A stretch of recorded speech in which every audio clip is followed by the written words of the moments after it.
Hello and welcome to our channel. For today's video, I'm going to teach you how to hide followers on Facebook. Before we get started, please don't forget to like and subscribe and click the notification bell for you to be updated to our latest tutorial videos. Without further ado, let's now begin.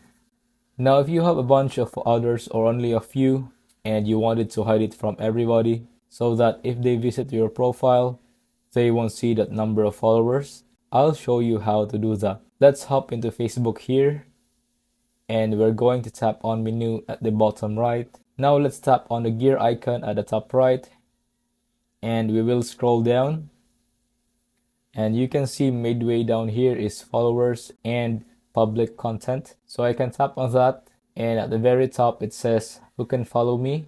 If I switch this to public, indicating that anybody can follow my profile, it shows at the bottom here who can see your followers on your timeline. So in order to hide it, all I have to do is switch it to only me, and that will essentially hide that follower account from anybody.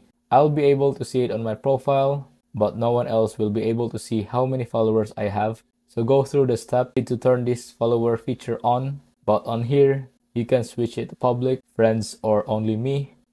If you find this video helpful, leave a thumbs up, share to your friends, and hit the subscribe button. Thanks for watching, and I'll see you soon in the next video.